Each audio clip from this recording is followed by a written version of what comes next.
Hi, welcome to Ask the Expert Anything. My name is Lori Young, and I am an offer strategist, and I work with coaches, wellness experts, personal development entrepreneurs to help them craft, scale, market, and sell aligned offers. Okay. So I am here just to answer all your questions. I have a really, really broad background in branding, digital marketing, business operations, like everything. I've been in business for years. So even if the conversation turns from offers into some other things about business that you might have, questions you might have, that's totally okay. I'll tell you if I can't answer your question. So Okay. whoever is brave enough to start, and welcome, Joe. It's good to see you. I think Joe is here from Thailand, right? Yes. I talked with Joe on LinkedIn, and he's amazing. Like, yeah, what he's doing is really cool. So anyway, who wants to dive in and just ask the first question? Go ahead, Nikia. I'm just not sure. My offers aren't landing. I'm a lifestyle and wellness coach, and I'm new to the game of Mhm. entrepreneurship. And Right. so I'm not sure. I spent a lot of last year, this is my second year in business, a lot of last year offering free things and some workshops, and I hosted those things. And I don't know how long I should be doing them free or as an introductory rate, or if I should start scaling. I feel like I don't have enough engagement to start asking for, of course, full price, but then I don't know where to price my offers.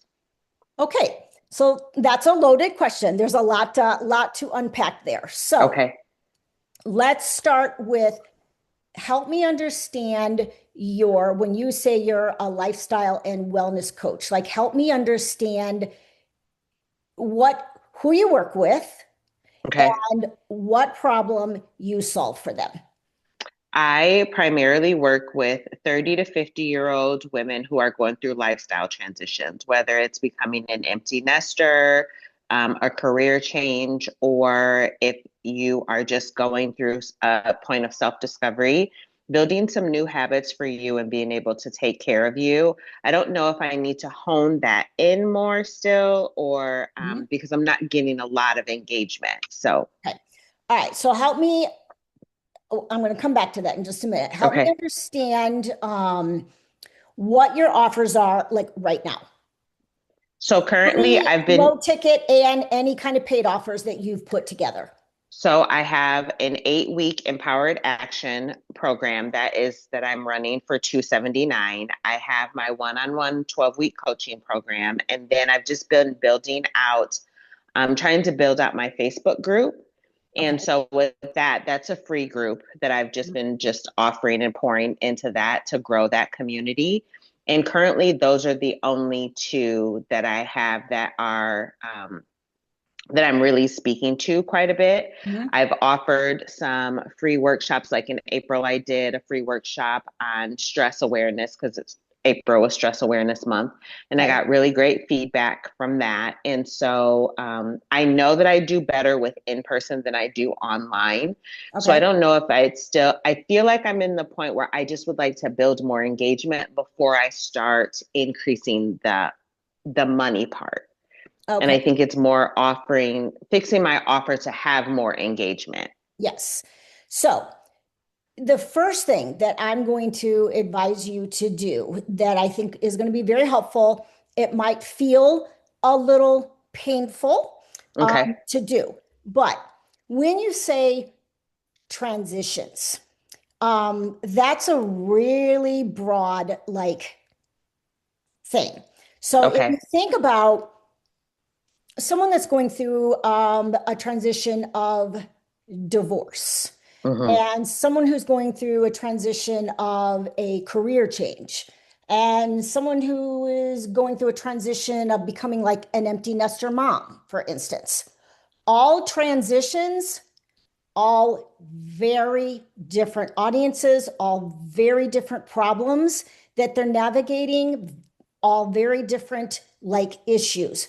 So it's really difficult get like to get your messaging and your Okay. content clear and speaking to the right person until you specialize and you actually hone in and say, this is who I help. This is the problem that they're having, and this is the transformation that I help them to create, and getting very Okay. specific about that. So what I would recommend is that you pick, if you like the transition piece, which is totally fine. Transitions are a great way to work with people because they're going through a lot and Yes. they need support during transitions. It's when a lot of stuff like comes up, right? From a person like, and coaching is great for transitions. But Okay. I would say, what is a transition maybe that you've been through that you feel like really passionate about, Okay. like helping people through, like whether it's Okay. divorce or whatever it is, like get really, really clear on that. Okay. Okay. And then you're going to have to start um, getting really clear about like, what are the issues that, okay, someone that's going, I'm just going to use divorce as an example. Someone Okay. going through a divorce, what are the issues that they are experiencing? What are they talking about to their friends and complaining about? What are the things that are like stressing them and keeping them up at night? Identify those issues. How is your program going to address those issues and like create the transformation that they're looking to? Like if they're looking for to reclaim themselves after divorce, for instance, Okay. right? What do they want to be? Who do they want to be at the end of your program? Who do they want to be? Are they saying? Like, I really want this. I just want to be able to, like speak, lean into myself. I just want my confidence back. I just want whatever. Okay. Okay. Build your program around that. Thank you so much. You're welcome. Okay. Who else has a question? Joe, Alexia, anyone? I appreciate you being here, Yes. Alexia. Alexia is one of my business colleagues. We know each other from a community, and we just actually talked this morning. So That's I great. appreciate you being here. Yeah, absolutely. Yeah, so I'm kind of shifting. So I do cybersecurity for women small business owners, as we talked about earlier. And I'm shifting a bit. So my initial plan was to have courses for people that aren't ready to hire somebody. Like, for example, I kind of easily have people hire me to be like a fractional CISO, but Hmm. I'm looking to have something more scalable. That's I'm limited by the number of hours I have free to do something like that. Hmm. So I'm trying to put together a program that is for people who are not ready to hire somebody, even if it's fractional, who Hmm. can do things. So just kind of like, okay, well, what can you do yourself Hmm. before you get to the point where you have to hire somebody? But I'm finding that people just really don't want to do it themselves, period. Like, Right. so, or they have a very specific need, right? So, like, I'll get engagement around super specific things. Um, so I've got kind of two options. One is I create super specific offers to accomplish one very specific thing rather than let's have a strategy for the business, Hmm. because that's kind of fuzzy, right? Hmm. And I don't think people can really connect with that. Um, but if I say you're looking for investors and you need to be able to speak to them, Right. and what do they care about? And let's put together a plan where you're meeting those needs and you're able to communicate about it. Right. Then I could see that being a more specific thing.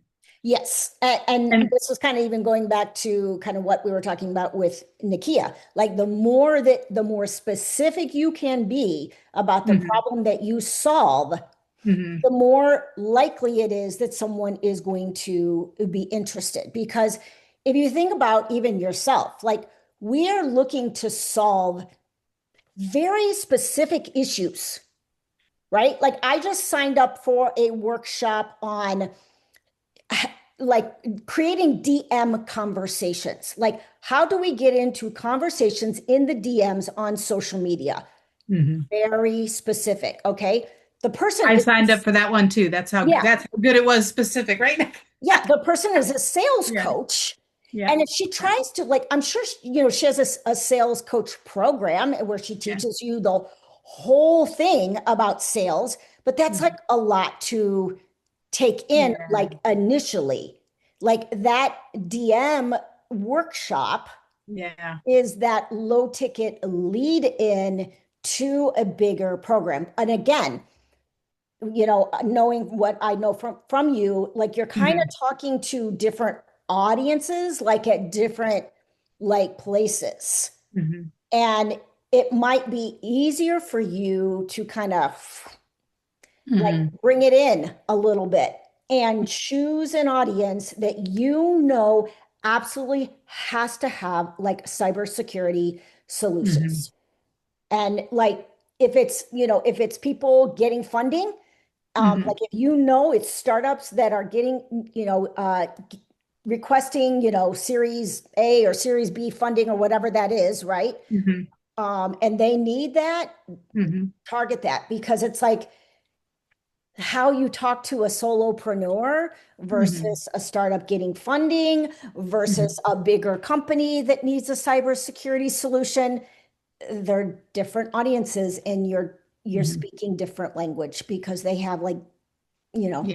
different kinds of goals and stuff. So I would encourage you to get a little bit narrower, and you're definitely Mhm. on the right track in terms of like starting with like micro, like Mhm. solving micro problems within the your area of Yeah. specialty and passion.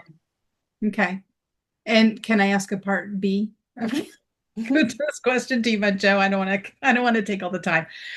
So my other thinking thought is, okay, if people don't want to do it, I can easily do this for them. Like I can white label a uh, something that will scan their systems and give them their own dashboard, and they can look for themselves, and so they can like just see. Because one of the big questions I get all the time is, how do I know this is working? Even if I do it myself, how do I know it's working? Mhm. And so I can white label software that will scan their stuff, and then they can see, is it working or not? They can see, Mhm. am I safe? Is there something I need to do? And then if there's something they need to do that they don't know how to do, I can certainly help them with that. But I was thinking that might be an offer too, because if people just don't want to do it, then they just don't want to do it, right? Right. And you white label that to sell to other companies that are needing to get it done for themselves, or this is just a product that like scans the system and audits the It'll, cybersecurity. yeah, yeah. Like, so for example, they could say they would do it by device. So, like, for example, it could be one person with one computer and they could pay $50 a month and they would know that all their stuff is scanned. And so for phishing emails and website and Okay. like basically all the components that make up their business. Um, so then they could just have that, if they have 10, then they could pay for 10, or whatever. But that way they would Scanning each of the have, computers and stuff. yeah, and then they would have Okay. a dashboard and they would be like, oh, hey, this one's out of date. You need to update the operating Okay. system. Yeah. Oh, hey, this one's.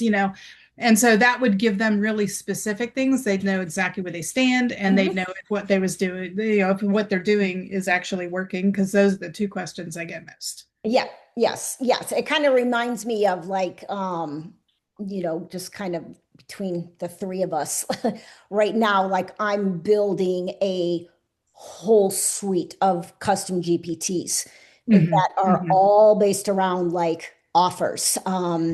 like in very specific, offer strategy, offer builds, offer ecosystems, offer messaging, and offer Mhm. visibility.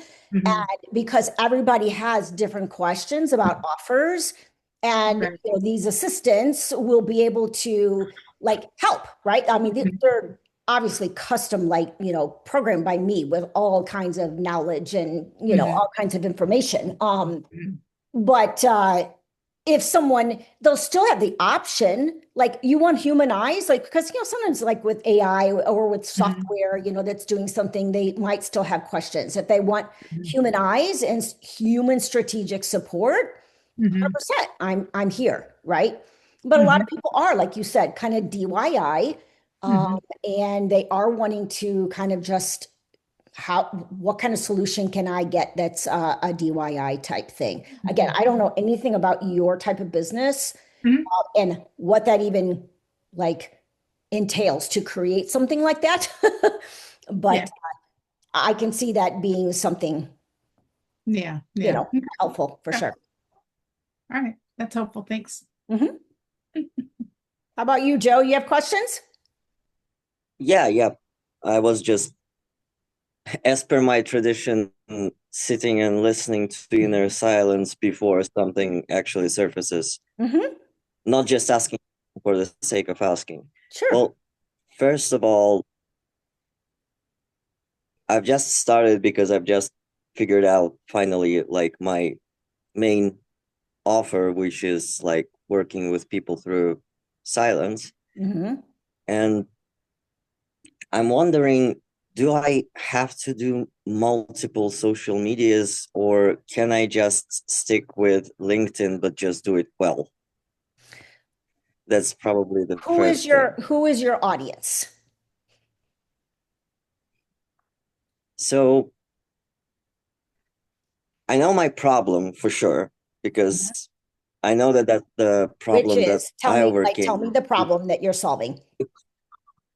Uh, when you got like severely burnt out Hmm. and you know you gotta change something in life, but you're really stuck and capable, and you're stuck in between those two when you know you have the skills for pretty much any change in your life, but you just can't bring yourself to take a step because I've been through that Hmm. situation and I worked with it from multiple angles and nothing helped quite like just sitting in silence and letting all of the old stories of me just burn away Hmm.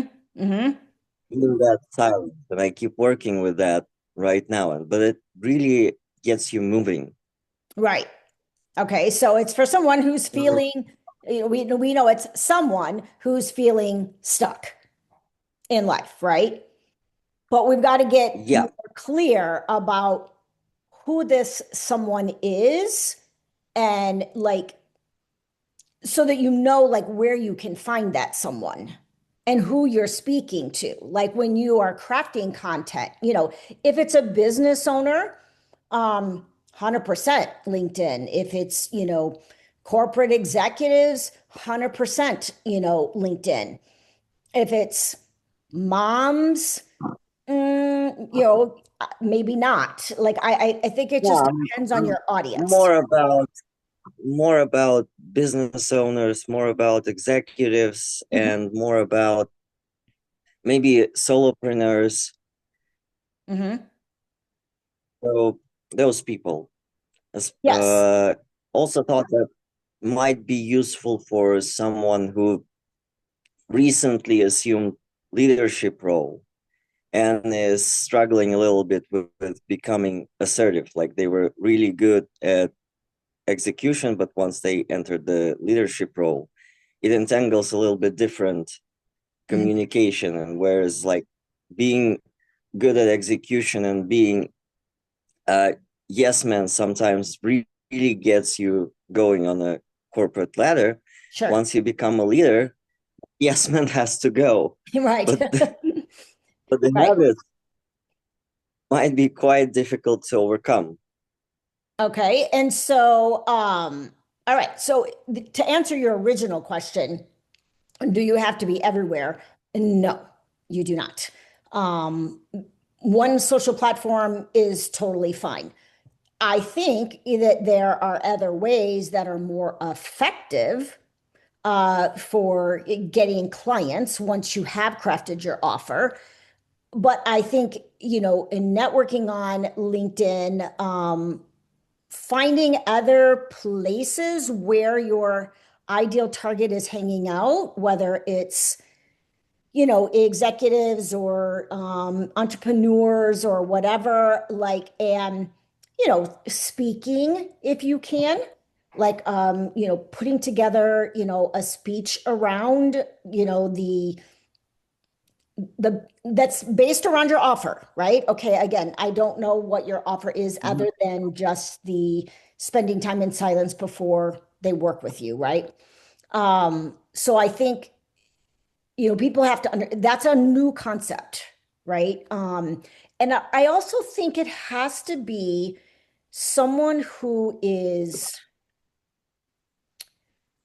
mindful, someone who is committed to the practice of mindfulness, someone who is committed to Actually, more different. I was thinking reaching people that aren't into mindfulness because I bring a little bit different angle to mindfulness. A lot of people who could really use it don't do it just Mhm. because the language Okay. mindfulness is presented in, like that it's about joyfulness, like it's about inner peace, it's about that. Well, actually, mindfulness gives you a freaking backbone of steel.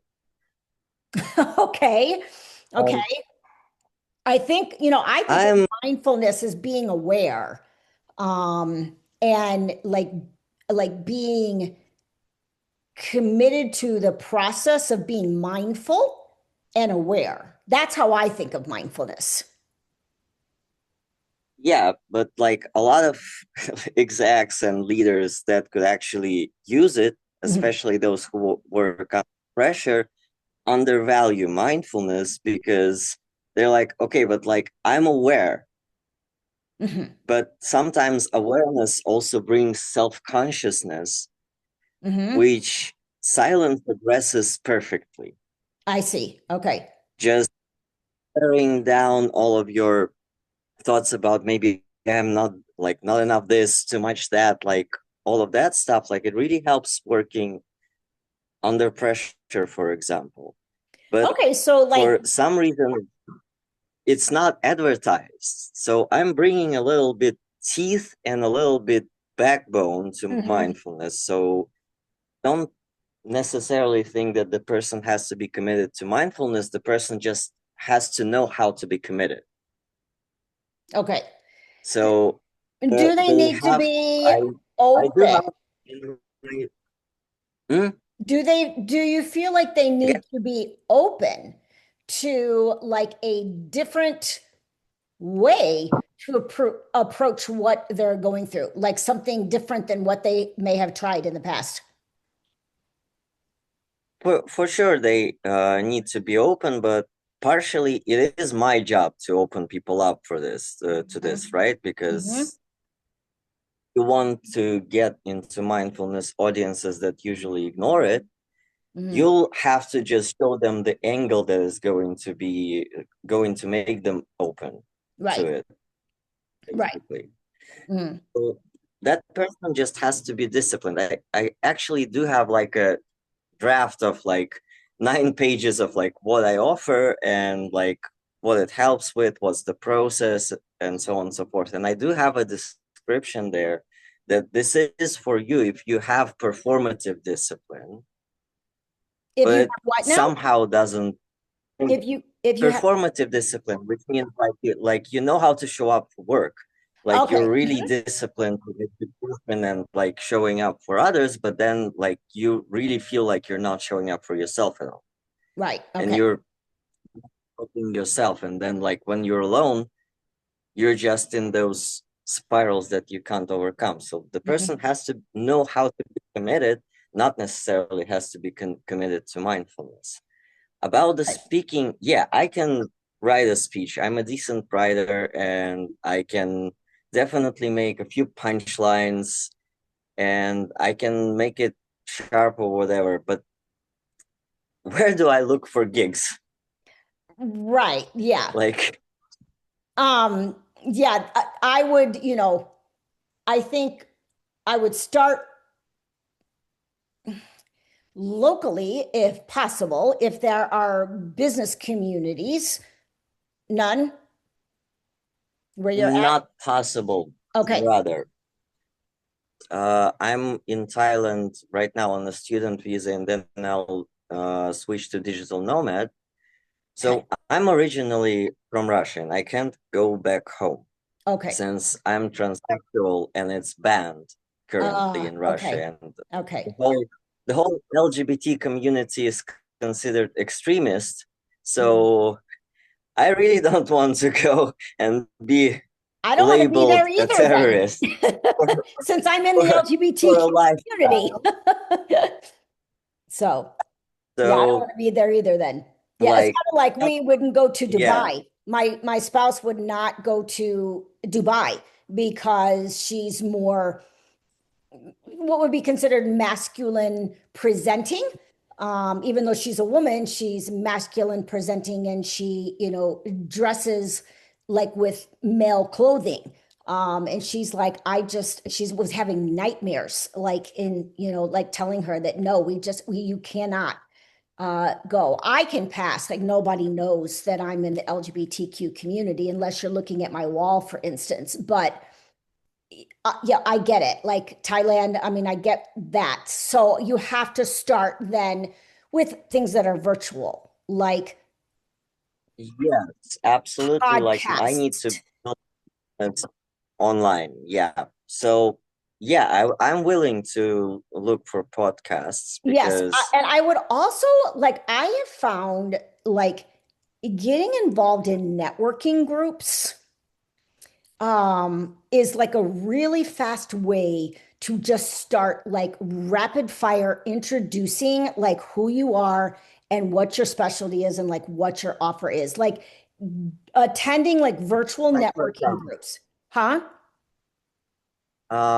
for example, like where do I look for that? Well, I guess I would Google first of all because you want to find something that is fits with you. Like I'm an entrepreneur, like you can get an entrepreneur like networking groups. I would start like Googling like, entrepreneur virtual networking groups. Even like if talking to people on LinkedIn, like if you get into conversations with them, like, hey, do you guys know like of any like virtual networking groups that entrepreneurs are in, right? I think it's going to be it's easier for you to kind of probably target entrepreneurs because they're easier. Like otherwise, like trying to get into like the leadership space it's like you're like trying to break into, like corporate and it's just a little different. So I would I start. might not go so well with corporate because where entrepreneur is kind of free and more flexible in reshaping Mhm. their life after what resurfaces Right. for them in influence. And like my other big thing is like when we talk, I do have another condition. It's radical honesty. Like Okay. Okay. radical to the point, like whatever you said to yourself in your head while you were silent, tell it to me in exactly the same words Mm-hmm. you said it to Right. that point. Because sometimes, like stupid things you say to yourself are easier to deal with just by saying them. Hearing them out loud is already big part of the process. So Yes. a lot of things are going to change for people. Like Yes. I really see that. I see this thing rewiring me daily because I see daily, like 2 hours a day, never miss. Mm-hmm. And I every something rewiring like on a daily basis. So Yeah. yeah, in corporate environment where they will suddenly realize that they never had to people please at all, Mm-hmm. It might be a little bit to overcome the culture after Mm-hmm. that. Right. And so, Yeah, I mean, I can see this being very helpful for entrepreneurs because, a lot of entrepreneurs are, getting stuck. They've got patterns, they've got limiting beliefs, they've got like things that are blocking their success. They've got all kinds of stuff going on up in their head, right? And it's like how, like you said, kind of like really transforming and like rewiring. Um, I think the rewiring of the brain is like a really like important piece. I mean, you see a lot of stuff popping up on LinkedIn about like neuroscience, right?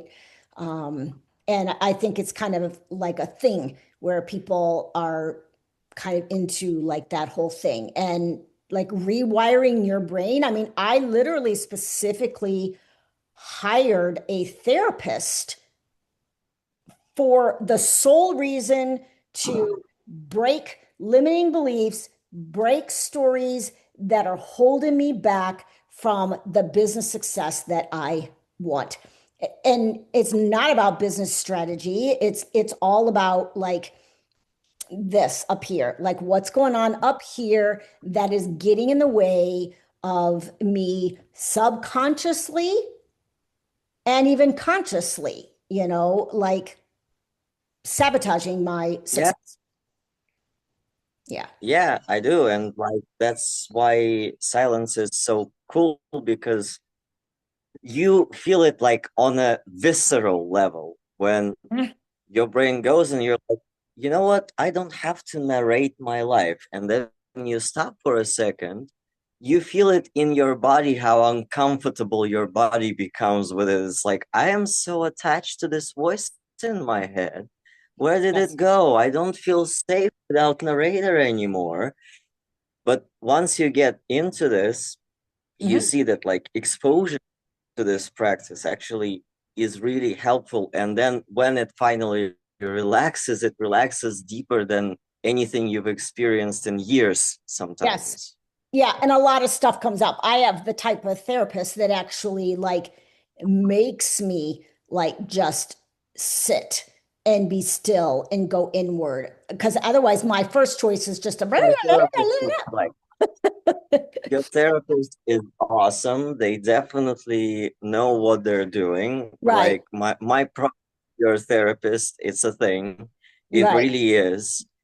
And I think what is good about this to entrepreneurs as well is that I know it being me also like a solopreneur, Hmm. it is not the failed negotiation that usually gets us, for example. Right. It's the work in silence that we do.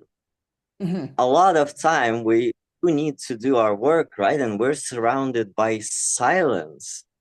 Mm. And if we're not comfortable with it, if Mm. silence is like a signal for us to start the narration of old stories, Right. that's where we're wasting most of our time, most of our energy. Yes. Yeah. That's where so yeah, Oh, basically this we're like kind of full circle back, like I think I've seen your LinkedIn profile and I mostly have just read like your I think just like your profile bio and I don't think it says exactly kind of like how you transform. What I would do is get a little bit clearer about like who you work with and mhm. like Yeah, how you transform the transformation you create for people through silence coaching and then start creating yeah, content around because this like you said this is a new concept for people. It's like people, I mean, I was intrigued, I reached out to you, I'm like, tell me more, like what is silence coaching, like I was intrigued, right? Because I don't know, I've never heard of it before and I've been in the coaching industry for a lot of years. So anyway, so it is going to I be mean, your job to educate people on the transformation that happens and relating to the entrepreneur and what they're challenged with and how silence can transform them or silence with your I coaching. was just silence with coaching, obviously, because Yes. I'm also really good at catching people in act. Like last time I caught my client, I was like, "You gotta learn to say no," and they were like, "Oh no, no, no, no! I could never do that." I'm like, They "Are just you said listening no. to yourself?" Yeah, like you so firmly rejected saying no that I think you're perfectly capable, and they're like, "Oh, okay, well, no more excuses." So Right. I know I could, like really help people with that. I was just figuring out my language, and finally I decided to go with rather bold, maybe disruptive, and maybe even a little bit provocative statements, which like I know coaching industry moved past that, but it really works well for me because I'm like the practice is difficult. An hour of stillness for a person who is accustomed to nervous action is going to be a little department of hell. So Yeah. there's no coddling there. Not in the process, not when they're gonna be giving up. So Right. I'd rather tell people up front that like, yeah, it is not easy, but it is extremely worth it. Right, right. Yes. And yeah. And again, this could all be part of your content that you share on LinkedIn, that you, when you're in, conversations with people about it.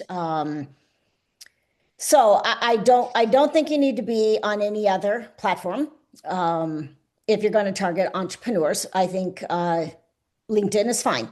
I just think that you're going to have to get like super specific in your messaging on the challenges that the entrepreneurs can relate to, where they read your content and go, oh my God, like that's so me, right?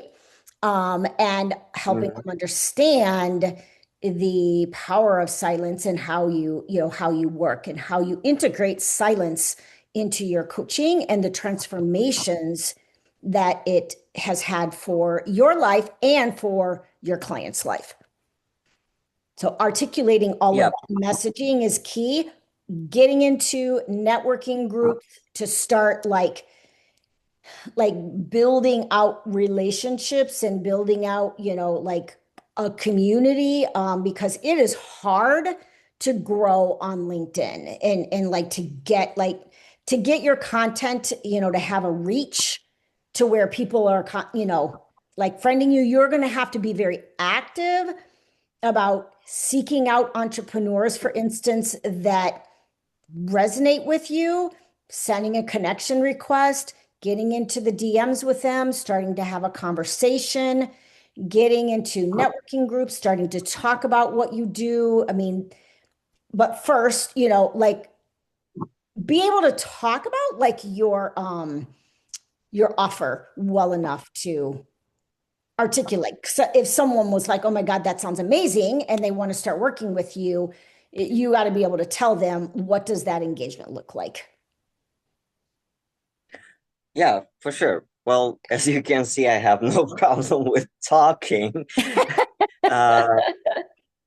Who is Zoom World? Um, That's interesting. so I wanted to ask as well, like we mentioned podcasts, and my gut feeling was also telling me kind of like get on a few podcasts because this might be a good way to get yourself known as well. Yep. I'll probably dedicate a couple of weeks, like 2 or 3 weeks, to just get consistent messaging first on my LinkedIn page, because if anyone goes, they're not gonna look much in depth. No one does that. Like Right. thankfully on internet, if your Yes. old messaging is like 3 messages down, nobody will ever find it unless they really, really want to spite you. So Exactly. Yeah. So you want to like really build out that LinkedIn profile, like with that you work Adapt with entrepreneurs, or challenged with whatever, yeah. and you transform them in this way. Like, get that clear, get your messaging going, get your about section on your LinkedIn like really dialed in. Um, Create some consistent content, and then go out and do like the visibility efforts. I think even in a couple of weeks, it would be a good idea to pitch myself to podcasts. Why in a couple of weeks? Well, because they have schedules, right? Like podcasters have Yes. guests Yeah. aligned in advance. So I And don't really want to wait I would for start with long smaller to do that. podcasts. I would start with podcasts that are targeting entrepreneurs, smaller podcasts, because right now you've got kind of a smaller reach on LinkedIn. And big podcasters are looking at like, how many followers does this person have? How many podcasts have they been in? Blah, blah, blah. If you're willing to go to Facebook, there are podcast groups in podcasting. And you know what you might want to do is kind of, not that I'm trying to get rid of you, but there is a podcast expert in this summit. I would go and like talk to that person, because it's a whole thing to get on podcasts. I would go and like tap that person's brain on like what's the best approach for someone new that has kind of a small following to get started on podcasting.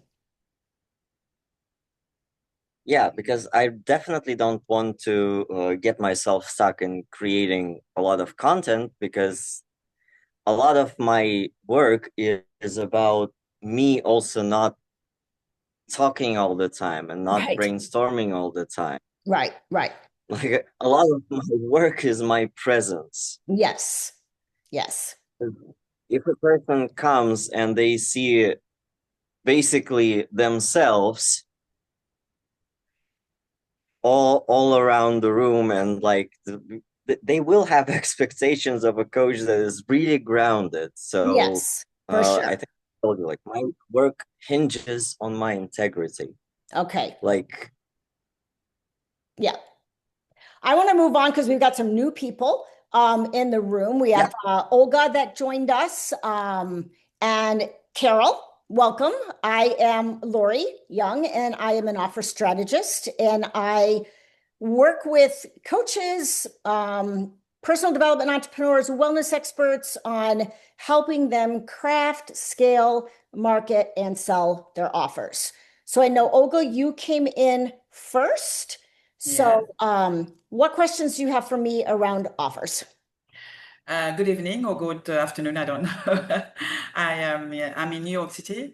I wanted to know, what is the first prerequisite if I want to attract the right clients for me? What is the first thing that I must, I don't know, ensure? I don't know. Yes. Do you have a business? I am building a business in financial protection. It is life insurance. Okay. So it means that I have to prospect clients physically or digitally, and I want to attract the right ones. Yes. Okay. So the first thing that you need to do if you want to attract the right clients is to actually define who the right clients are. Okay. And in as much like detail that you could possibly like imagine, like not just, I just want like women. Yes. Instance, right? That's like just way too broad. Yes. So you want to get clear on like, if it is women, for instance, like what kind of women, like what stage of their life are they at? Are they in their 40s? Are they in their 50s? Like whatever. And like, what's kind of like their buyer behavior? Like what's kind of like their personality? What kind of like demographics and psychographics can you define about your audience so that you can start crafting messaging around that audience that speaks to them?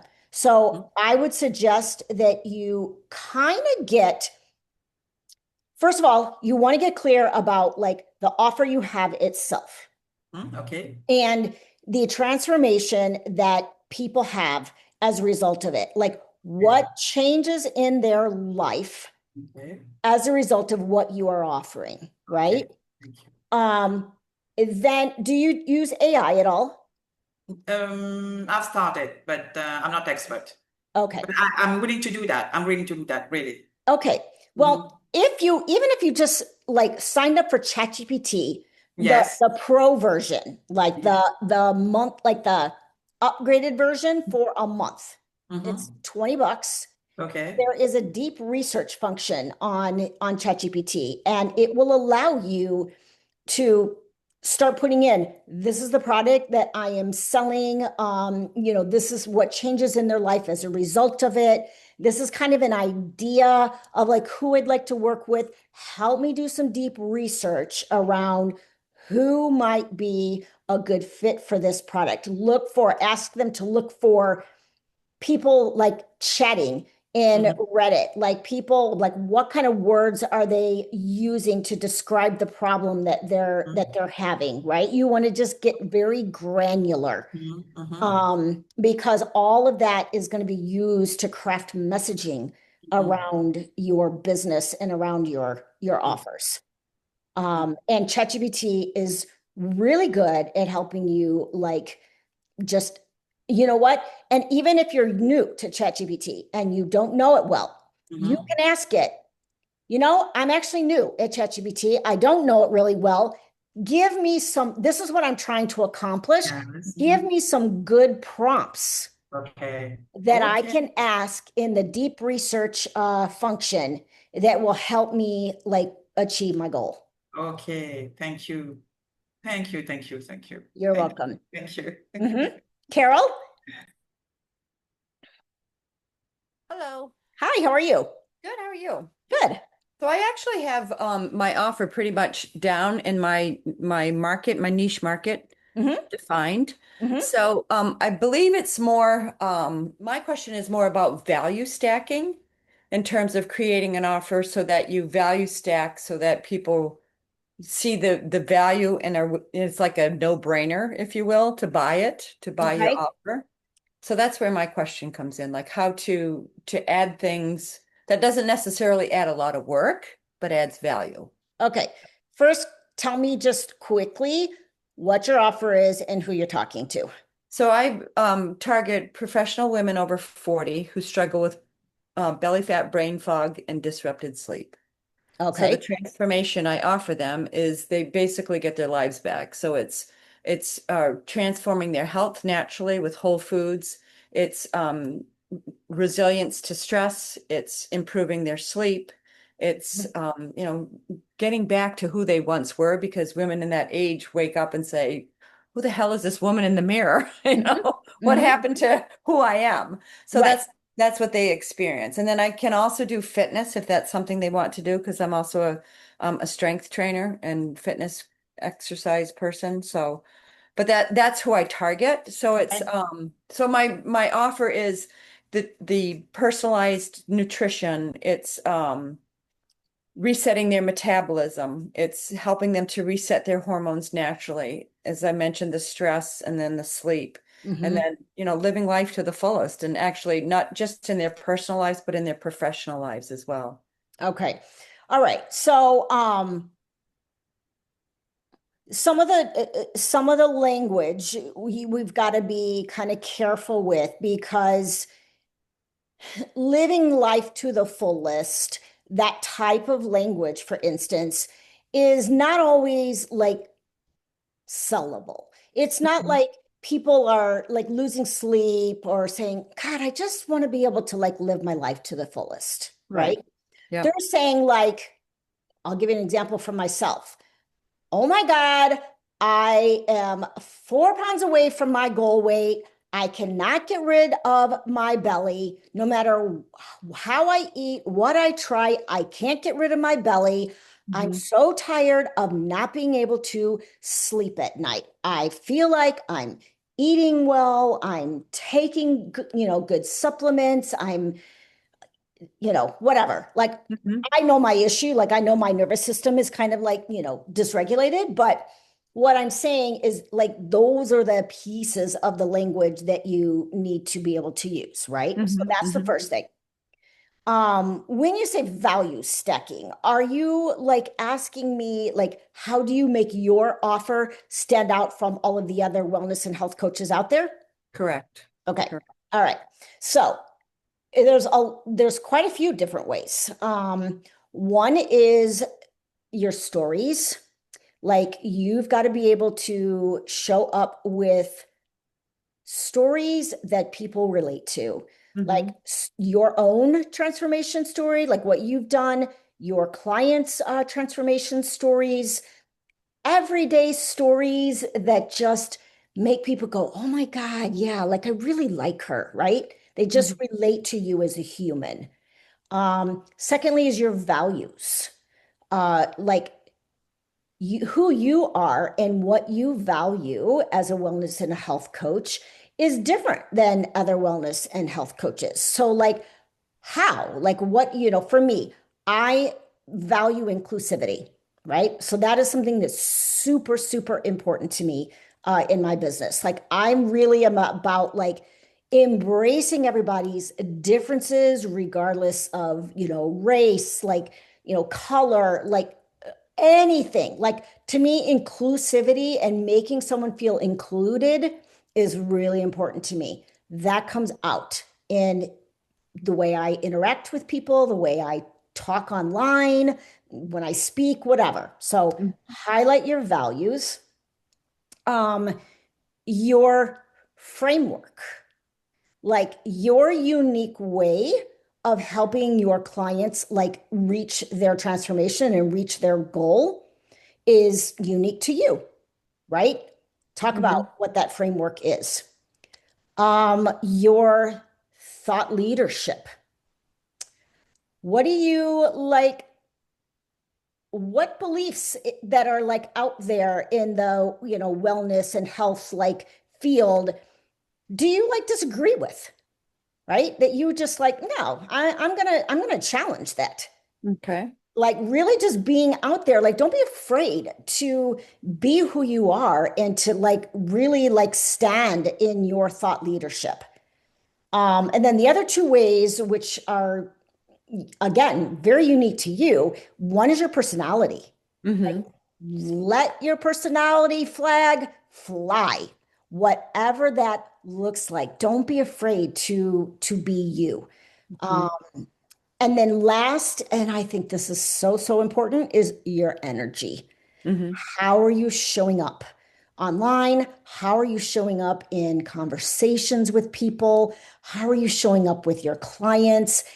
Really, really making sure that everything in your own life is feeling aligned inside. This is why I really talk a lot about aligned offers because sometimes when we are disconnected from our offers, like on some level energetically, it can come out.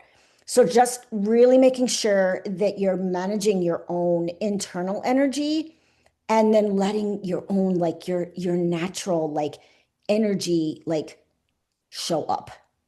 So, again, the way you talk about your offer, like getting really granular, specific, like really relating to, like be able to like talk about the words like that people are saying. Just like I just said, oh my God, I'm so sick of my belly, right? I'm thin everywhere else except for my belly. Yeah. Like there's women like saying those things or they're frustrated, Yeah, or they look in the mirror and say, I'm fat. Right, whatever. Like I don't say I'm fat, but I do say, "Oh my God, I'm so like I no matter what I try, I exercise 5 times a week." And that's what they're saying to their friends. "Oh my God, I do this, I exercise, I eat well, I'm taking supplements, and I still have a fat belly." Yeah. Right? Yeah. That's the language that people are going to say, "Oh my God, that's me." And then like how do you transform that? Like I'm at a place now, it's like, okay, it's not possible. It's not possible for me to lose my belly. It's like, but I would like sleep. I would like to like be able to like I don't want to have to believe like, okay, I'm older and so I'm naturally just not going to sleep well. I don't want that. Like I know my nervous system is on overdrive. I mean, I'm an entrepreneur. I'm like out there like grinding like everybody else, right? But I don't want that. Like if someone like for instance, someone posted the other day on uh LinkedIn. It was a health coach and they were talking about how even if you're using hormone replacement therapy, that there's other things going on within your body that you need to be managing for you to get the good sleep. And I'm right away, I'm like, what are they? Tell me. Blood sugar regulation, I can tell you right now. Okay. Dear.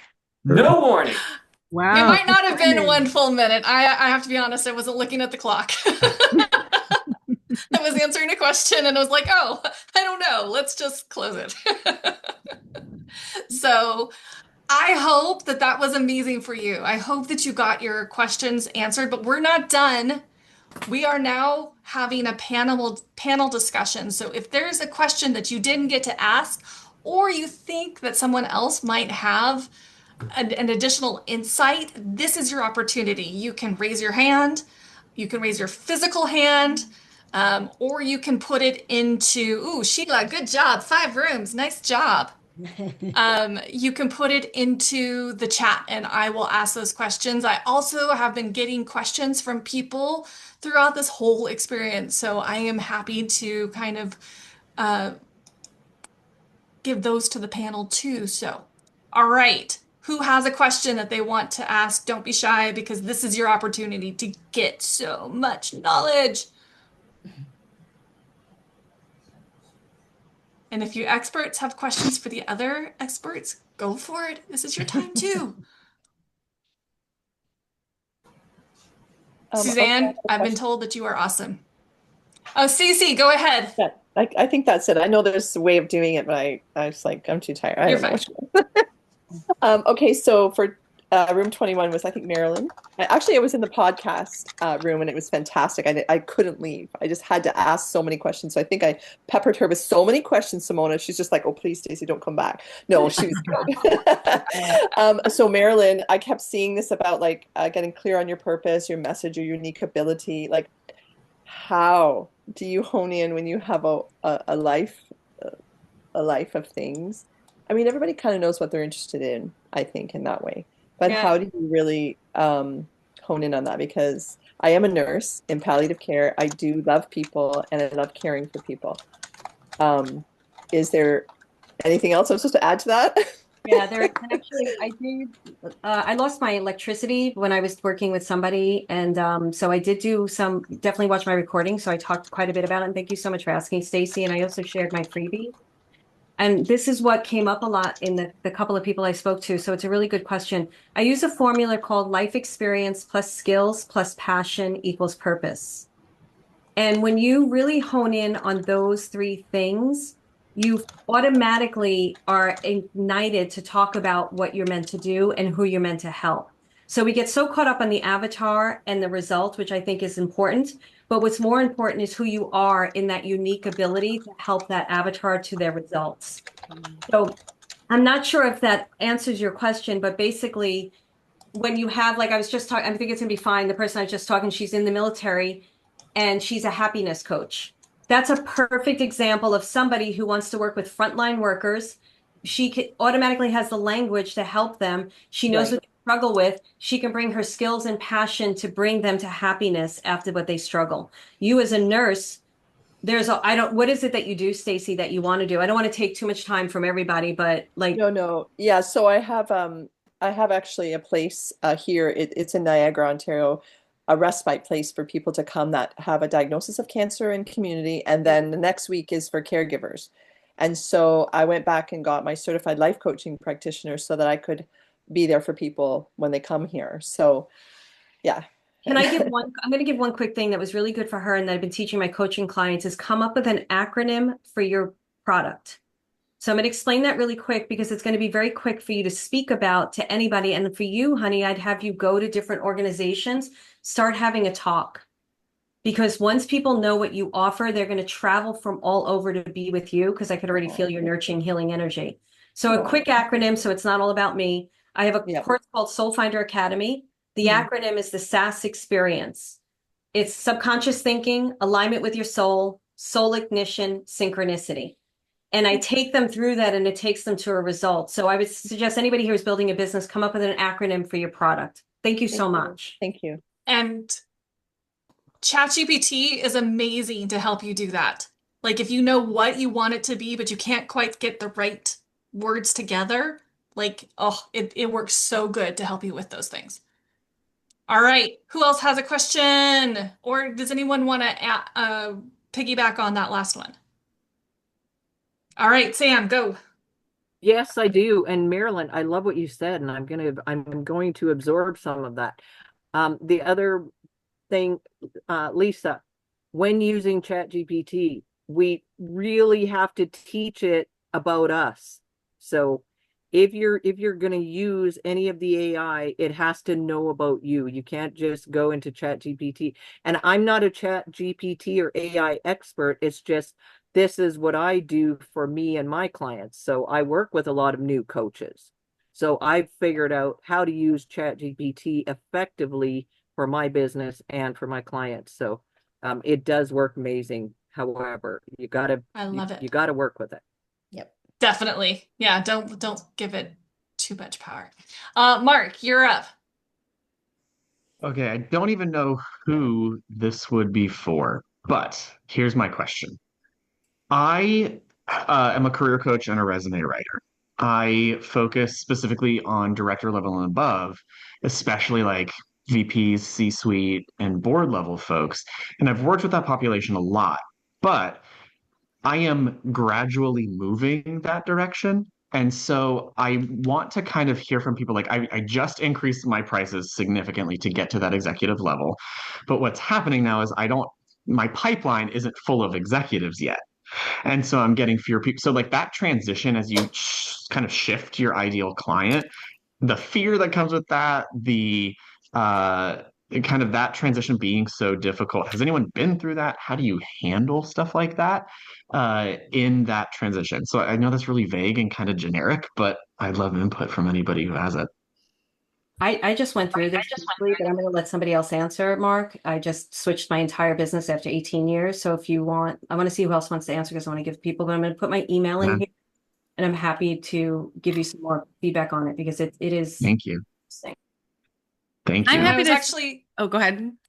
No, I was just going to say Monica Louie, who's a Facebook ads expert, she might be a great one to talk to, because she's all about that targeting language. So she might really help you with that too. But who did I interrupt? I was just going to say, I also went through that.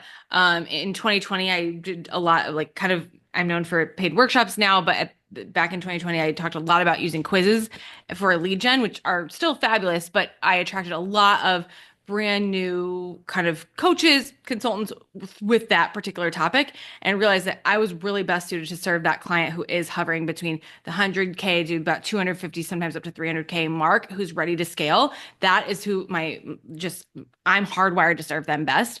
And so I've really had to make that shift. Now that pool of people is much smaller than newer business owners. So they're still out there. Like, don't get me wrong. You can build a multi-million dollar business just serving that smaller pool of people. But part of it's a mindset thing of knowing there's going to be a shift that happens. There's going to be some things that fall away, and it doesn't mean you're doing anything wrong. And it doesn't mean you should do a U-turn, right? I always talk to my clients about when you make this type of a shift, it's like you slow down a little bit to change lanes. We're not doing a full U-turn here. But there is a slowing down that can happen before we speed back up again. And that's normal. And then getting out there with content that really makes a name for yourself in that community, and calling it out. Like, here's who I'm serving. Here's what I see VPs struggling with when they are looking to, like, you being very specific. I talk a lot about you're already doing, when you're already doing 15 to 20K months and you're super stretched thin, like, here's what that looks like for you. And here's where that, like, I call that out very specifically. And that's attracting more and more and more people who identify with that. Oh, thank you. Nice. Yeah. Love I that. wanted to if I could, Sarah here. Sorry. Hi, guys. Anne Marie's one of my favorite people in the whole world. Mark, by the way, she's a genius at this. As of So yesterday. good. She's so good. But what I was going to say as well with that is to the mindset, right? So remember, real success, when you make a shift like that, it's literally only 20% strategy, it's 80% you. Right? You really have to get that down, and understanding this strategy, like Anne Marie just laid out so beautifully, is knowing exactly what they're struggling with so you can speak to it, of course. But the rest of it is you believing this is your job to do, and remembering that money always flows to where the perceived value is highest. And a lot of the times that perception is your perception of what you're offering. And so remembering that and keeping yourself on track there with the mindset, and then getting into the strategy of like, okay, what are they struggling with? How can I be clear? You're going to be fine. And during that slowdown, if there are things you can slow down, as far as your burn rate, do that. But remembering you are really in charge, and it's 80% what happens between your ears and how you decide to approach that. You got it. That's brilliant. Yeah, you got this. Thank you. All right, Elaine, you're next. Sorry, I'm still learning about the audio and stuff. I'm gonna give you kudos. This is the first Zoom meeting I have ever spoken in, so still learning all this stuff. And Suzanne is amazing. So one of her suggestions was time blocking, and I know I get the gist of how it works. So my question is, does anybody have a tip on how to decide how much time to allocate? So do I just pick an arbitrary time and see if it fits? Or because I need a way to stop working, or I'm here 10 hours later still on the computer. And so I need a way to tell me, this is the space I have, and you have to get it done, and then leave and go do something else. So that's kind of my question. All right, Sherry, I think that you wanted to answer this. You're muted. I'm going to answer from a completely non-productivity expert standpoint. I use time blocking all of the time. And the biggest thing that I have learned is estimate how much time you think it's going to take you to do something, and cut it in half and put that as your time block for the first time. The reason I say that is because there's that old adage that things take as long as we give them space for. And what I found is that the longer that I gave a task, the more time it took. You'll be surprised when you think it's going to take you an hour to write those 2 emails you need to write. When you put 30 minutes on your calendar, how far you're going to be. So that's just a simple tip I learned the hard way. Now I'll let the productivity experts weigh in. I'll weigh in too, just because this is my thing too. Like for me, what I've been talking to my clients a lot about is just do it dirty, because that extra time it takes to go from 80% to 100% is where your productivity is going out the window. And so, there's a lot of people are just like, get her done, that type of thing. I like do it dirty, because it's like, it doesn't have to be perfect. It doesn't even have to be pretty. It just needs to get done. And sometimes like dirty is better than anything else, because then you're just in the right mindset to make sure that you're moving forward instead of getting caught up in the details. So that's my little thing that I've been saying all the time to myself included. So did someone else want to speak on that? I think Dawn, your hand is raised. Who else is raised? Yes, I would love to speak to that, because I think that, as the self-trust coach, we do a lot of focus on make decisions, follow through, and have your own back. It really is the 3 skills that it takes to achieve anything, those 3 things. And when it comes to following through, the firm decisions we make on our calendar matter. And so we want to be intentional about the time blocking. We want to do it in a way that supports your life and what you want to accomplish. The schedule is just a tool. It's a tool to get what you want done in a way that works for you. So it's not a taskmaster. It's not meant to question your ability or try and force you to do things in a smaller amount of time or a bigger amount of time. So my hope is that you would just experiment based on your best guess. How long is this going to take me? And then you do it. And if it takes longer, you say, oh, now I know I need 10 more minutes or 20 more minutes, or I needed 15 less minutes. When we learn from ourselves the data, instead of moving into judging ourselves for not getting it done in time or for whatever we choose to do with the time when we take less, or if we start to draw it out a little bit longer, that's when we lose the self-trust and the forward momentum. So make your best guess. Do it. Evaluate for data, not drama. Make the adjustments as you move forward so that you're creating a schedule that works for you and for your goals. I'm writing that down. Evaluate for data, not drama. That is like the best thing I've heard all night. I like that. Yeah. All right, Donna, go. Yeah, I just wanted to add, Elaine. Hi, nice to meet you. Hi. Something you said kind of triggered me, and I wanted to bring it up. You said something about, well, I need to know how long things are going to take, or I'm going to be working 10, 12 hours a day. So then I thought to myself, is Elaine being strategic with what's on her to-do list? Because we all have a to-do list that's never ending, right? It never ends. There's constantly things on there.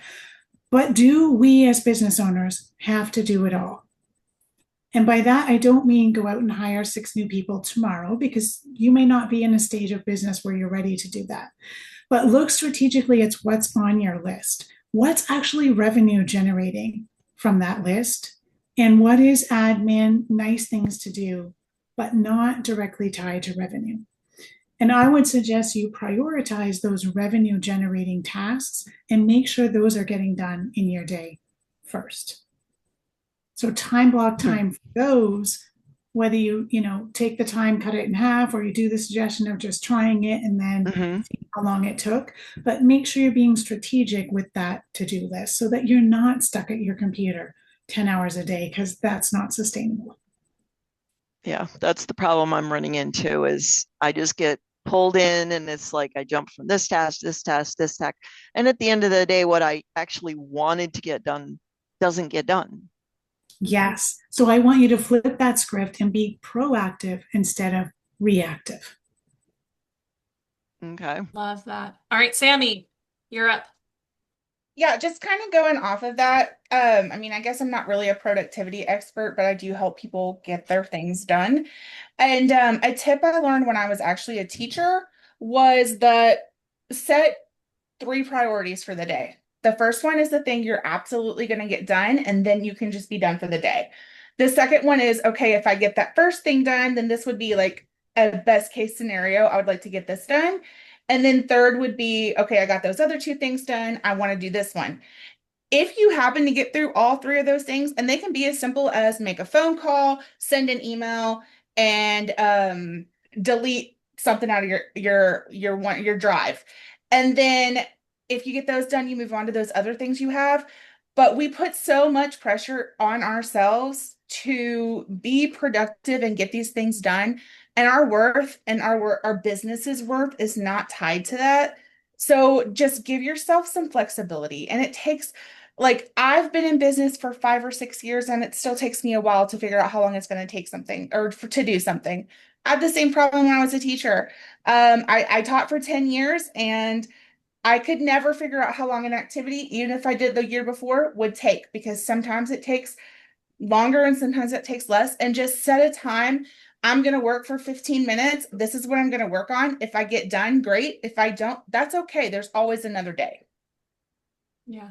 And I've learned this from some ADHD people, which we have an ADHD person on who works with ADHD people. But like, if you know that you struggle with motivation and you struggle with like, those certain things, like putting those first when you have a lot more of, that motivation, that willpower in the bank earlier in the day, then, because there's certain things on our list that we like to do. There are little pet projects that when we're like stressed out, we go to that.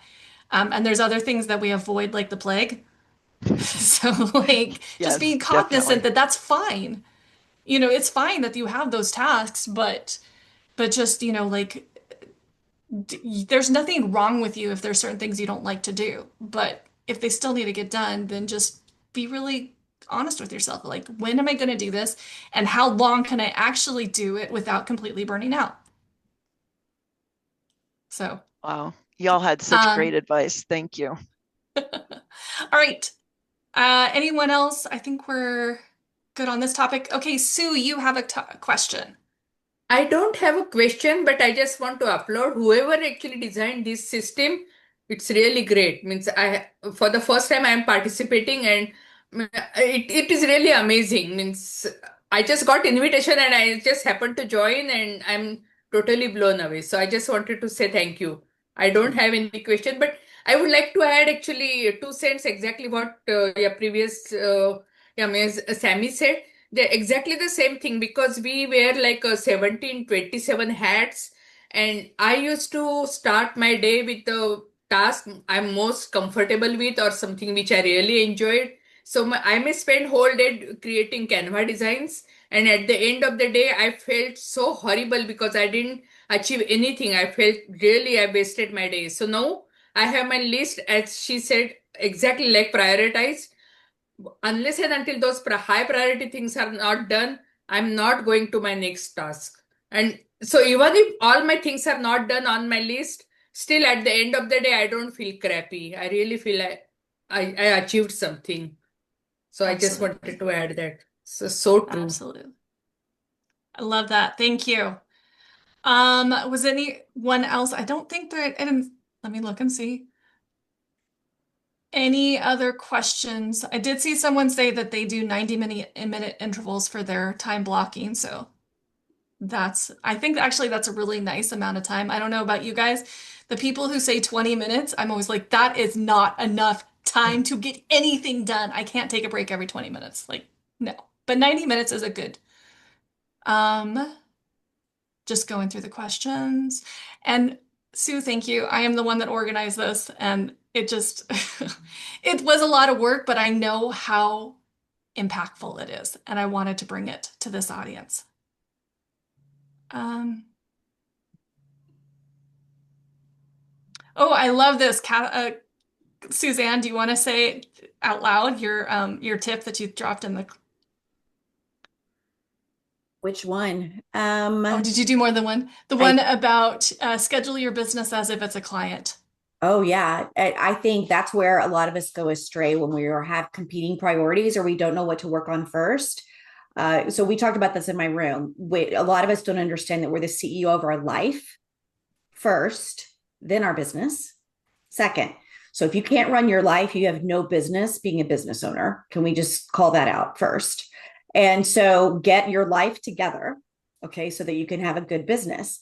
And so I think part of the problem is we just are an employee and we're showing up in that way. So ask yourself the questions: how does a CEO need to run? So how would I run this as a CEO? Would I be doing these things? Would I be running around like a chicken with my head cut off? No, you would not. I promise the CEO of Nike does not do that. So call in whatever CEO you want to emulate and then say, now how can I make decisions about XYZ person? Okay. And I mean, with all the AI tools, if you really wanted to, you could say, how does whoever insert Brett Shuford into AI? How would Brett Shuford make this decision for me? Right. If Brett Shuford is your CEO model, and it'll give you some examples there. But I do think we have to understand, first and foremost, you've got to start hacking your brain for what you want it to do and quit acting like your brain knows what to do. You are the inputter for what you want your brain to do. I love that. That's great. And then someone dropped in the comments that they learned from Sterling something, and I lost it, that basically something that is going to make it so that they don't run ragged in their business. So I don't know what they were referring to, Sterling, if you know what. Oh, it says, I think what Sterling showed me tonight might be the whole key to what I was looking for, to not build a business that burns me out and I end up hating. Yep. Just super quickly, I just show people how to not do one-on-one sales calls and to do one weekly group sales call for their high ticket. So that's what I was sharing today. Nice. I think everyone in this room is like, woohoo. Please, can I do that? I was telling them, I'm sure we all see the same ads, that those ads that pop up, and it's like, do you want a full calendar? And they show like a Google Calendar stuffed with all these calls. And I'm like, that's the last thing on the planet that I want. So, and I had that situation and I had to figure out how do I go from doing all these one-on-ones to group calls. So, yeah, nobody wants to, trust me, if you haven't had a full calendar, it sounds great. Oh, all these sales calls. And then you get a full calendar and you want to jump off a cliff. So Yeah. that's What's nobody even wants that. worse, get a full calendar of not the right client. Or the no-shows, That is the the worst ghosting. thing in the world. But the ghosting's the worst. I don't know. I had probably like 40 people on my calendar that all were not, and I had to deliver for them, but they were not the right client at all. It was the worst. I was so drained by the end of those 2 weeks. Yeah, it's a bummer. I'm All glad right. Any other everybody. questions? We've got this amazing panel. Take advantage of this. This is like you're going to get so much more out of this than you would reading a ton of different books or going to a ton of different webinars. So ask So I your have a question questions. for him. He says go to group calls, but membership group calls, the live show, turn up show is so low. The percentage, it's not just my membership, even I'm part of many memberships. Some memberships live call, even if 1% people show up for the live call, it is really a miracle. So how do you go from one-on-one to group coaching if the live call show up percentage is so low? Just so I'm clear, are you talking about specifically a sales call, or are you talking about when you go live in your membership group and getting Live in the engagement? membership group. Talking about program. Live in the membership group. Yeah. Okay, So that's a little different. Okay. Typically do sales calls. Somebody else might be a better fit to answer that Oh, question. okay. Yeah. I had a membership for 10 years, so I can tell you that retention, community building in between those calls is really important. Making sure they know what they're going to do, not letting things lag, not letting people come on and do a lot of storytelling.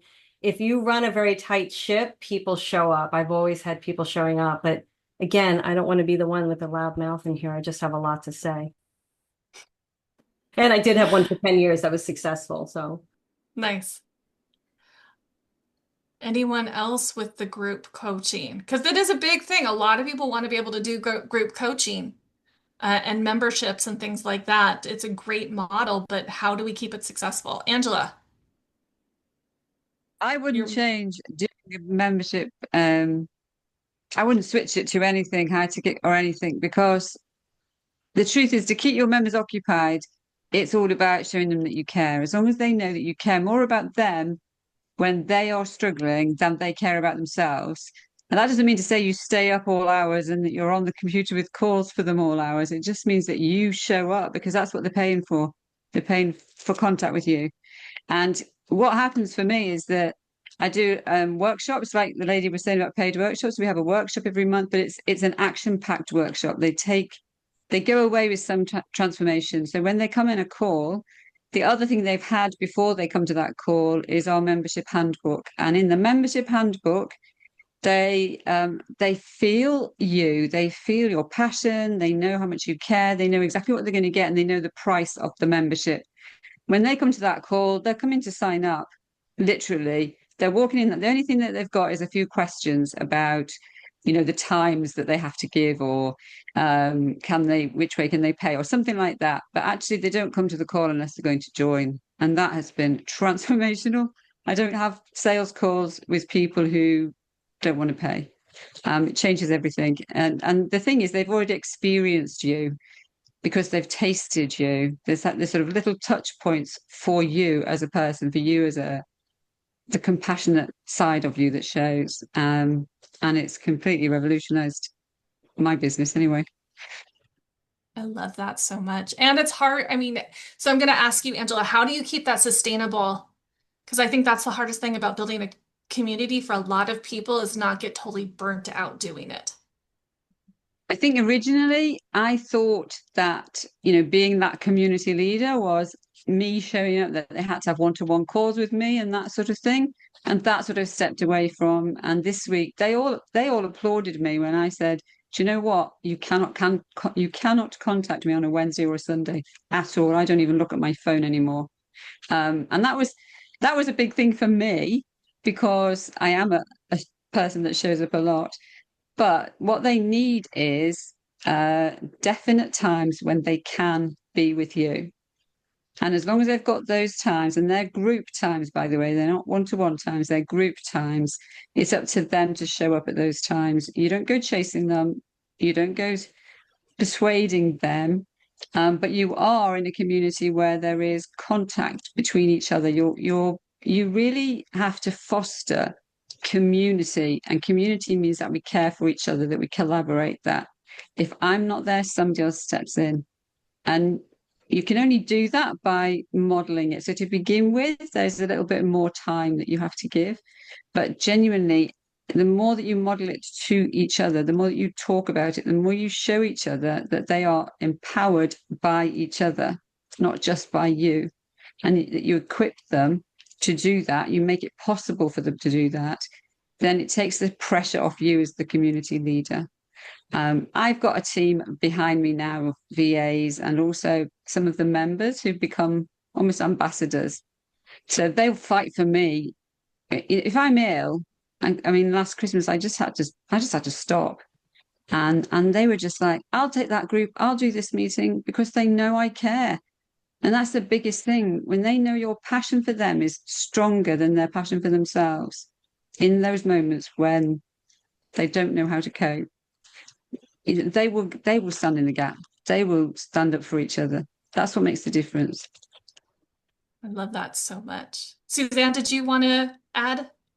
Well, I run two different memberships. One is a lower ticket month-to-month membership, so people always have the ability to get out. Most of that retention rate in that is about 15 months. I just want to say I run a higher ticket membership that they're in for 1 year. The retention rate on that at this point is 3 years. People just never ever leave. That's a good and a bad problem because I only have so much capacity.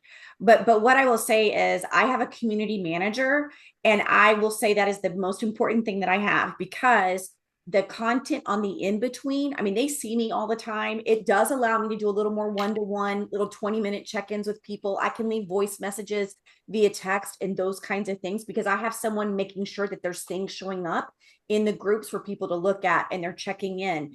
And I think for me, that has been some of the glue that's kept the communities together, is there was constant things happening in the groups for people to look at, which has allowed me to do the most important things for me, which is do the actual check-ons on people. And I am in their boxes all the time. I mean, I am a big audio message person. And so that has enabled me to be like, I keep calendars of when I know they have something big coming up, and I'll call them before their big meeting. Hey, I'm just thinking about you. I'm sending you confetti vibes. Let's go. We've got this. Check in with me on the way out, And I think that is a big differentiator. So, if you're looking at things like that and you're trying to understand the difference in membership groups, that might be one way to think about that.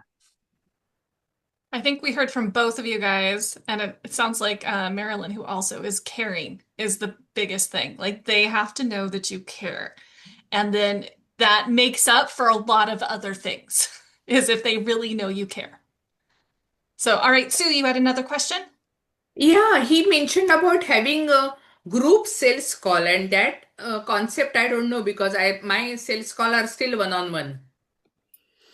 So if you can explain that, yeah, because Sterling, you want to go into your group sales call a little bit more? Like, how do you facilitate that? I don't know how much you want to give away for free tonight, but it's not even that. I literally taught that for most of my sessions. So if you find my link afterwards, I won't have to, the people that don't care about that don't have to listen to it.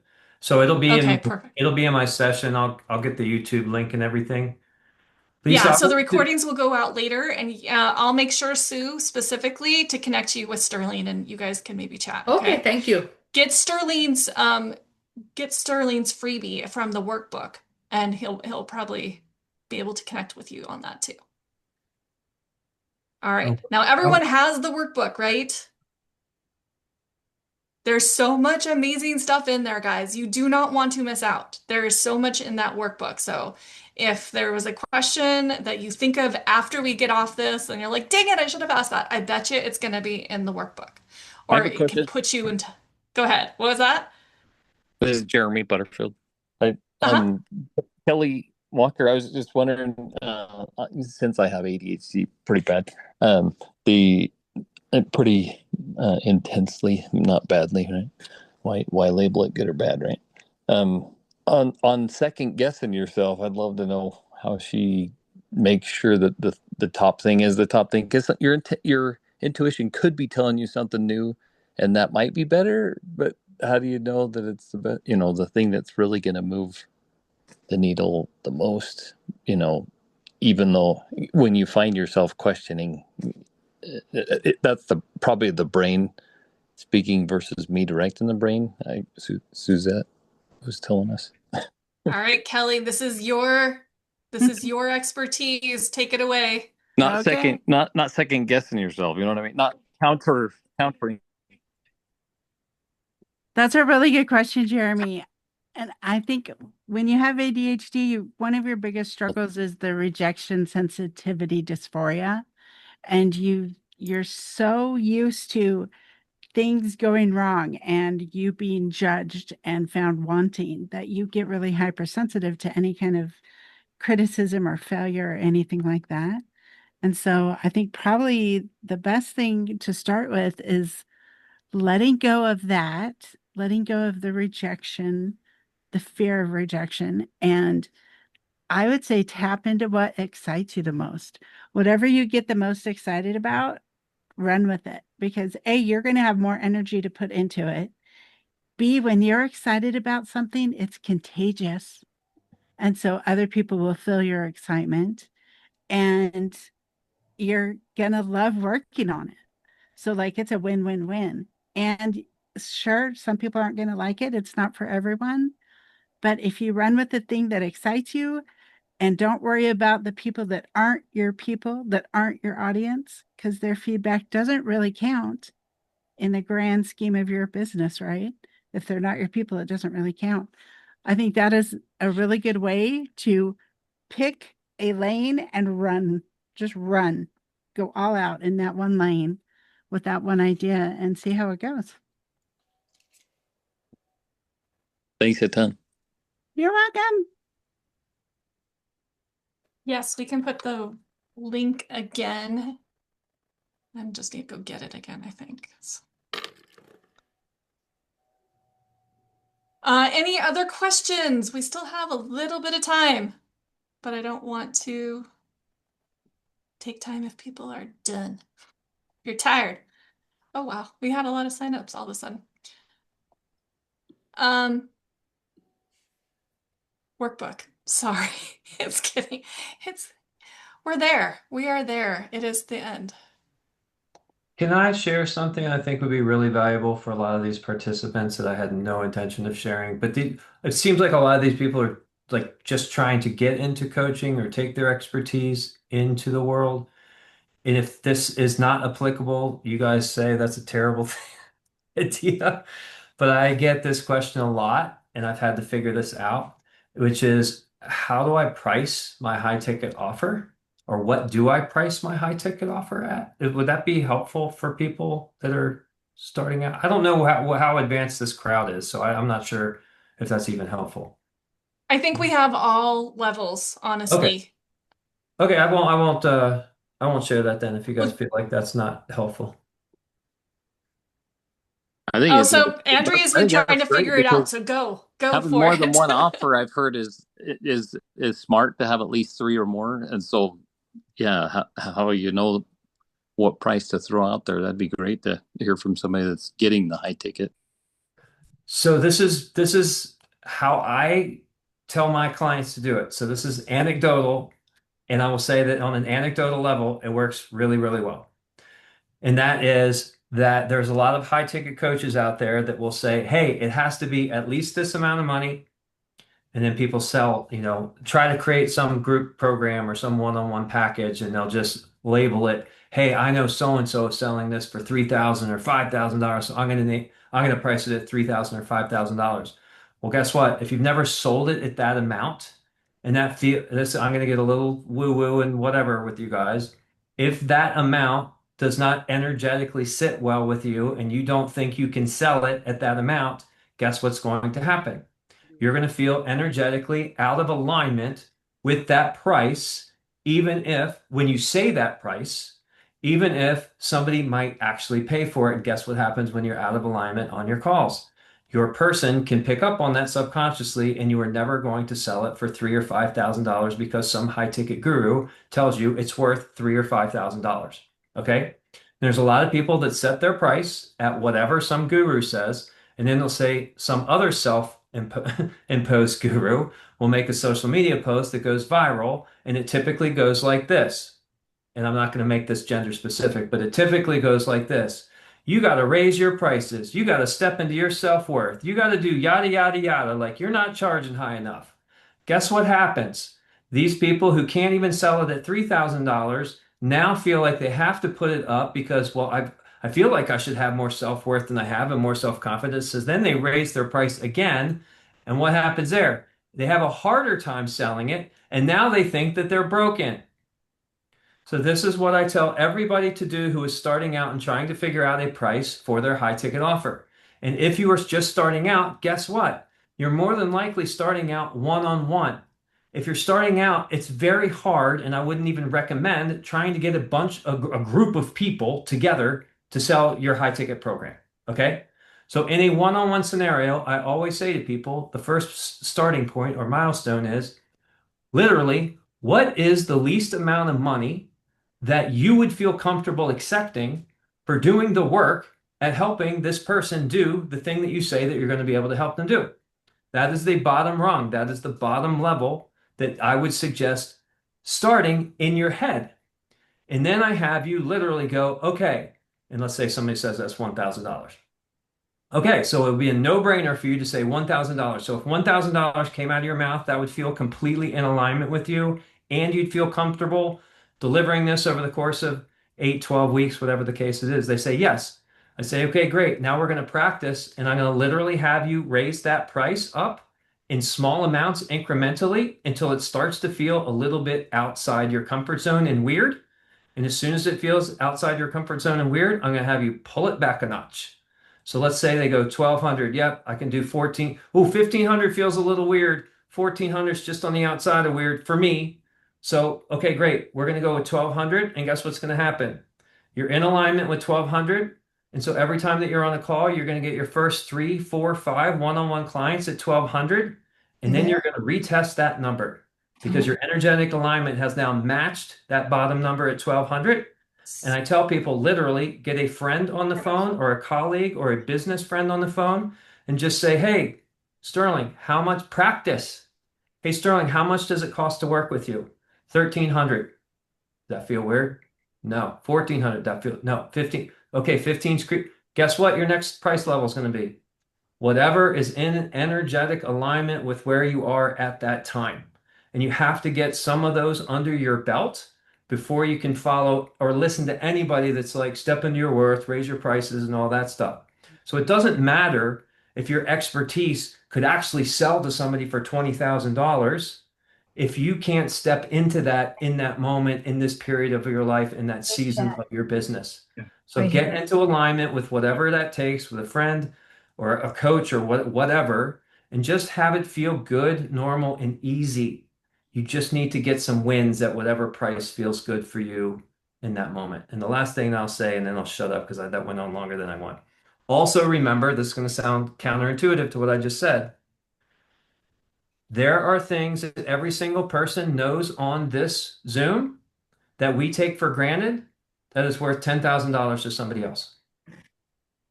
We all have expertise that we know inside and out that we take for granted that is worth a lot of money to someone else.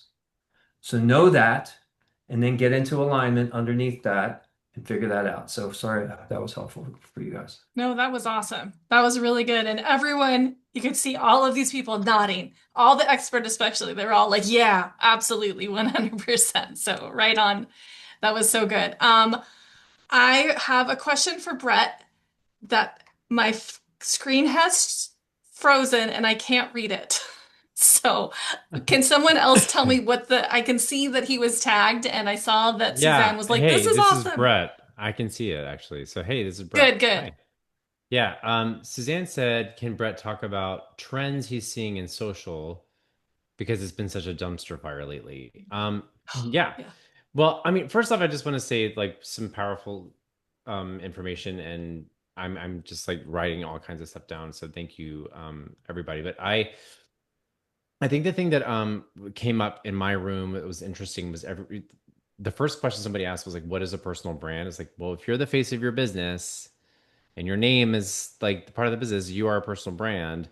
And somebody else said, can I build a personal brand without showing my face? And the short answer is no. Like, but the problem that and the thing that I think is beautiful about what's happening now, trend wise, is that you don't have to candidly shoot video to build a personal brand. You don't have to just always have your camera on and video. You can use B-roll. You can use some of this amazing AI video stuff that's coming out now to create B-roll. You can use if you don't want to be on video, which I think is a big thing for a lot of people that I speak to, you're seeing now carousels. You can have up to 20 carousel slides in one post on Instagram. So people are using literally one image on all 20 different slides, but they change the text on each image. That's something that's trending right now, putting music on that. And that stuff is performing really, really well now. And of course, TikTok now has adopted being able to do a similar thing there. So, that is something really cool. And another thing I think is really neat that we started implementing in my business is using a website called repurpose.io.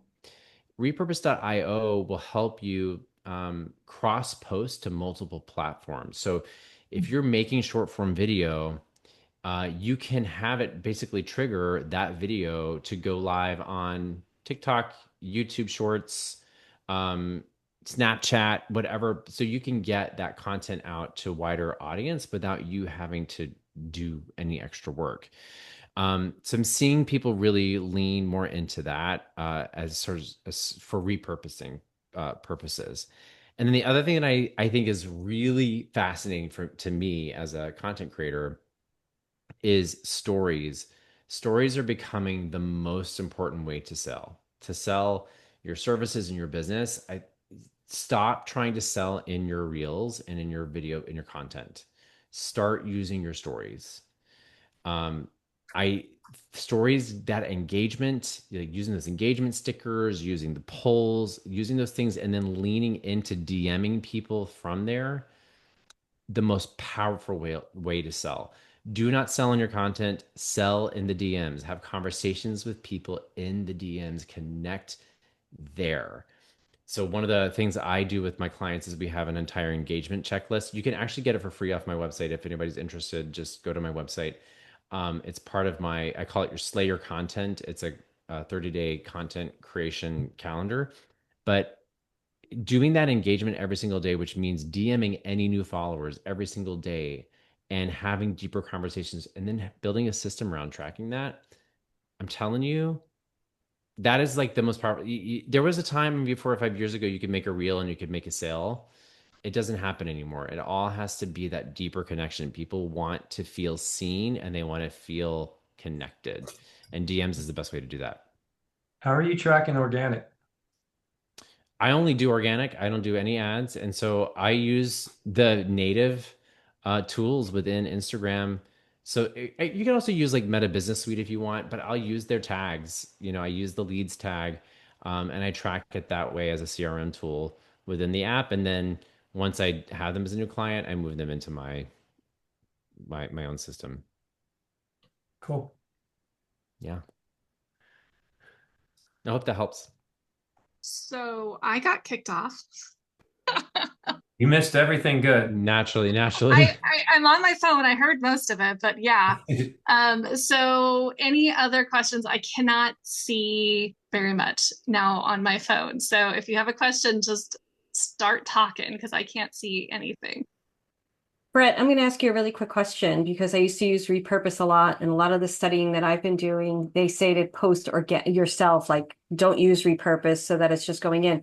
Have you seen a difference in posting to Instagram yourself as opposed to using like repurpose? Has it affected the watch time of the reels or anything? Well, so without getting too into it, I always say have a primary platform. Instagram is my primary platform. I post organically on that platform.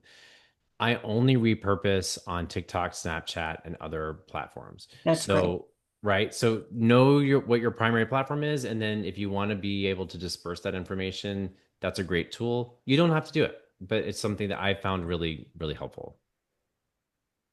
That was great. Thank you so much. Love that. Any other questions? Oh, I have a quick question. Does anyone have on-demand evergreen webinar?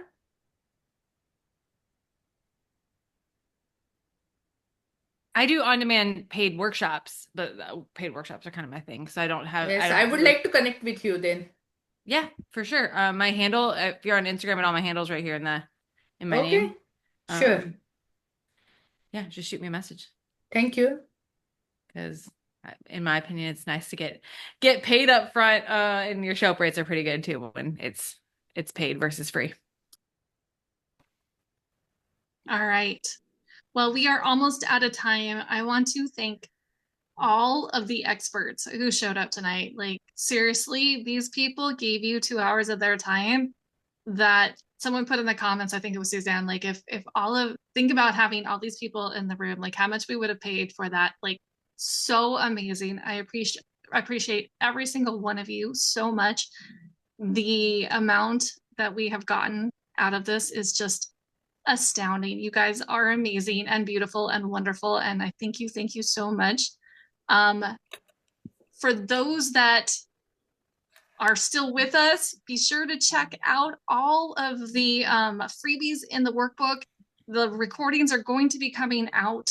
I have no idea if this is being recorded still or not. I don't know what's happening with my computer, but we're gonna make it all work. We're gonna get it to you and take advantage, because this is really, really special.